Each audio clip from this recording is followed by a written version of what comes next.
লাখ লাখ টাকা দেনমোহর নির্ধারণ করে একটা ছেলের সারাটা জীবন নষ্ট করা হচ্ছে। বিস্তারিত আপুর মুখ থেকে শুনুন।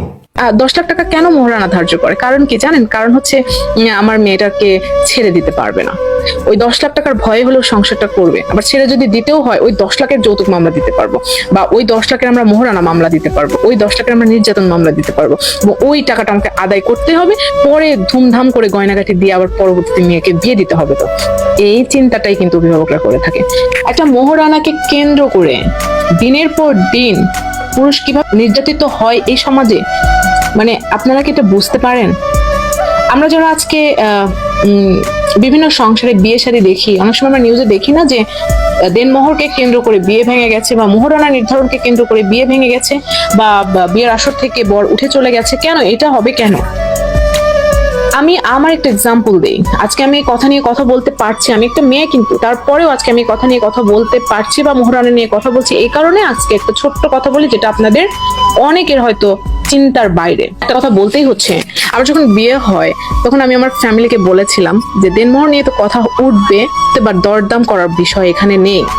সো আমার ইচ্ছা ছিল 10,000 টাকা যেন আমার দেনমোহর হয়, এবং আমার হাজবেন্ড সেটা সুন্দরভাবে পরিশোধ করতে পারে, এবং আমাদের সংসার জীবনটা শুরুটাই যেন সুন্দরভাবে হয়, এবং সে কোনো মানসিক চাপ অনুভব না করে।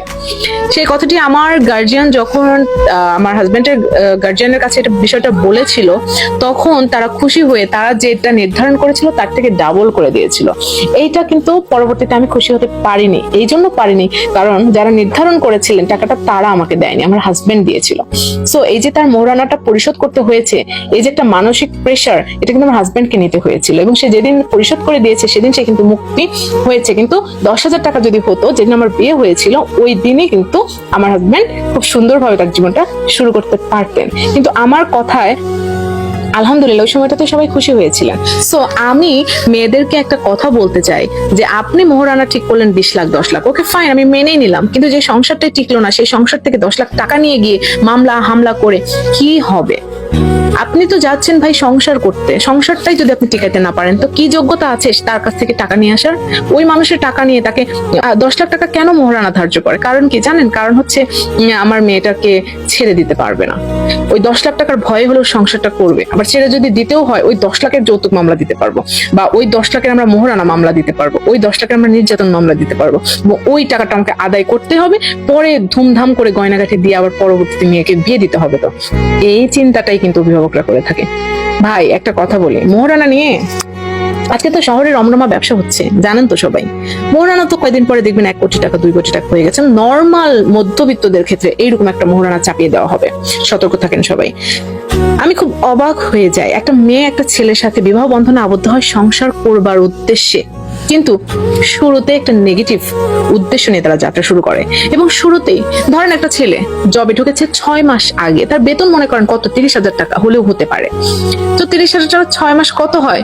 1,80,000 টাকা হয়। সে হয়তো কোন রকম খরচপাতি চালিয়ে হয়তো লাখখানেক টাকা জমিয়েছে, একটা বিয়ে করতে যাবে, আর কিছু টাকা লোন টোন করে হয়তো বিয়েটা করলো 2-2.5 লাখ টাকা খরচ করে।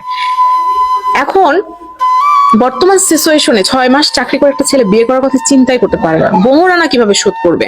অনুষ্ঠান করতে হবে, গয়না দিতে হবে, নানান ধরনের। এই যে ছেলেটার ছোট্ট কোমল জীবনে যে একটা শুরুতেই তার মানসিক ভাবে এই যে একটা ভেঙে দিলেন না, ছেলেরা বিয়ে করতে ভয় পায়। কয়দিন পরে ছেলেরা বিয়ে করবে না। এত মোহরানা চাপাই দিলে বিয়ে করা যায়?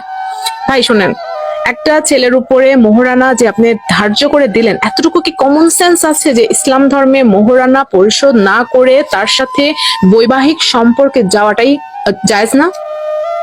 অনেক বড় বড় সবাই কথা বলি না, অনেক বড় বড় গাল গল্প করি না, কিন্তু এক মোহরানাকে কেন্দ্র করে বর্তমান বাংলাদেশে কি পরিমাণ ছেলেদেরকে মানসিক অত্যাচার করা হচ্ছে, আপনাদের কি এতটুকু মাথায় আছে?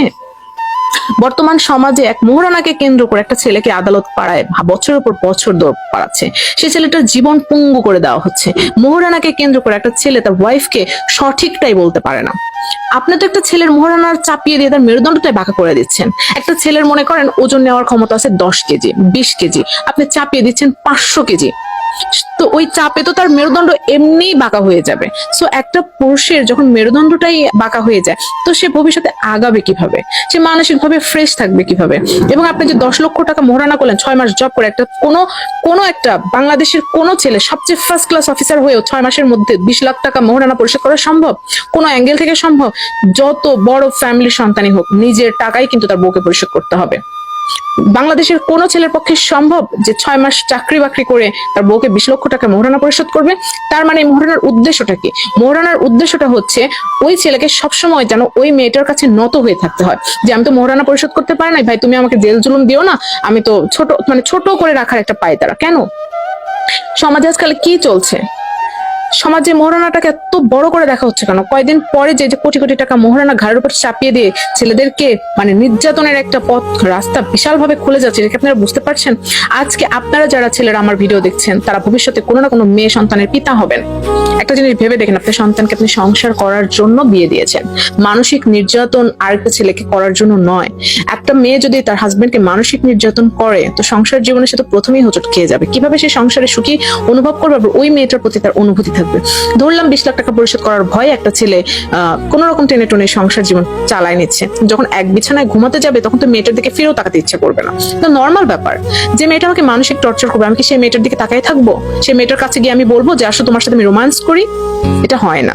সো আমাদের সমাজে এই যে দিনকে দিন কি পরিমাণ অনাচার অত্যাচার বেড়েই যাচ্ছে বিভিন্ন ইস্যু নিয়ে। একটা ফ্যামিলিতে বিয়ে করতে গিয়েছে, মোহরানা নিয়ে ঝগড়া হয়ে উঠে গিয়েছে, খুব সম্মানের কথাটা। এই যে ছেলের পক্ষ যে উঠে চলে গেল, মেয়েদের কি খুব সম্মানিত হয়ে গেলেন। আর একটা ছেলে যদি পরিশোধ করতে না পারে, আপনার মেয়ের বিয়ে তো জায়েজ না, তো আপনি কিভাবে 20 লাখ টাকা 10 লাখ টাকা মোহরানা ধার্য করেন? তো আপনারা মোহরানা ধার্য করার একবার চিন্তা করেন। আপনি মেয়েকে বিক্রি করছেন না, আপনি মেয়েকে সংসার করার জন্য পাঠাচ্ছেন। ওই কবে সংসার ভাঙবে, 10 লাখ টাকা নিয়ে বসে বসে খাবেন, ওই চিন্তা বাদ দেন, মেয়ে দিয়ে ব্যবসা করা বাদ দিবেন। সো বাবারা তখন চিন্তা করে, মেয়ে একটা বিয়ে দিচ্ছি, 20 লাখ টাকা মোহর, যদি কোনোভাবে সংসারটা ভেঙে যায় তাহলে তো টাকাটা আমাদের, তো বাকি 10 লাখ টাকা দিয়ে মেয়েকে বিয়ে দিয়ে দেবো, বাকি 10 লাখ টাকা পায়ের উপর পা তুলে খাবো। এই ধরনের চিন্তা ভাবনা বাদ দিয়ে দেন। আপনার এই ধরনের চিন্তা ভাবনা করেন জন্যই তো মেয়ের যখন স্বামীর সাথে ঝগড়া লাগে, মোহরানা তো 10 লাখ 20 লাখ টাকা, এবার যদি সংসারটা কোনো রকম অবস্থানে দিয়ে ভাঙতে পারে তাহলে তো 20 লাখ টাকা আমাদের। এই চিন্তা বাদ দেন, একটা মেয়ের জীবনে একটু শান্তি দেন। অনেক মেয়েরাই না কথা বলতে পারেন না, আমাদের মতো তো এত লাউডলি কথা বলতে পারে না অনেকেই। সো আমি আজকে এত লাউডলি কেন কথা বলতে পারছি জানেন? কারণ হচ্ছে আমি আমার হাজবেন্ডকে সেই সাপোর্টটা দিয়েছি। আমি যে সংসার করেছি তাকে আমি বলেছিলাম 10,000 টাকা মোহরানা করতে। এই যে আমি পাবলিক প্লেসে খুব গর্বের সাথে আজকে বলতে পারছি, আমার প্রচুর আত্মীয় স্বজন ভিডিওটা দেখছে, তারা তো জানে যে আমার আসলে কি ঘটেছিল। সো এখানে ভুল বলার কোনো বিষয় নেই, আপনাদের কাছে গর্ব করার কিছুই নেই। কিন্তু গর্বিত আমি এবং আমার হাজবেন্ড। কেন গর্বিত? কারণ আমি 10,000 টাকা করতে বলেছিলাম একটা মেয়ে হয়ে, আমার পরিবারকে আমি বলেছি 10,000 টাকা করতে। সো এটা আমার গর্বের, আমার হাজবেন্ডের জন্য সম্মানের। কারণ 10,000 টাকা করলে সে যত দ্রুত পরিশোধ করবে, ওই সময়টাতেই পরিশোধ করে দিবে এবং হাতে হাতে আমার টাকাটা দিয়ে দিবে। সো আমার তার সাথে সংসার জীবনটাই শুরুটাই সুন্দর হবে, তার কোনো মানসিক প্রেশার নেই তার ওয়াইফকে নিয়ে। আর যৌতুকের ভয়ে ওয়াইফকে জোরে কথা বলা যাবে না, ওয়াইফের সাথে এটা করা যাবে না, ওটা করা যাবে না, কারণ ওই যে কোনো সময় ডিভোর্স হয়ে যেতে পারে, ডিভোর্স দিয়ে দিলে তো আবার আমাকে মামলা খেয়ে যেতে হবে, আবার আমাকে অত্যাচার করবে। এই ভয়ে না অনেক ছেলেরা এখন মেরুদণ্ডহীন হয়ে গেছে। সো মেয়ের ফ্যামিলি এবং মেয়েরা একটু সুন্দর করে জিনিসগুলো বুঝেন। ওই ছেলেটা টাকা এনে আপনার মেয়ের সংসার আরেকটা জায়গায় জোড়াতালি দিতে পারবেন না। একটা সংসার ভেঙে গেলে আর 10টা সংসার ভেঙে যায়, সেটাও মাথায় রেখেন। এই বিষয়ে কথা বললে অনেক ভিডিও লম্বা হয়ে যাবে, আপনারা দেখবেন না, কিন্তু কতটা গুরুত্বপূর্ণ কথা বললাম একটু গভীর ভাবে ভেবে দেখেন যে আজকের ভিডিওটা কতখানি এই সমাজের জন্য গুরুত্বপূর্ণ। সো আপনারা আজকে এই ভিডিওটা দেখার পরে মোহরানা নিয়ে 10 বার চিন্তা করবেন যে মোহরানা যে আমি ধার্য করেছিলাম 20 লাখ, আসলে আমি ভুল করেছিলাম।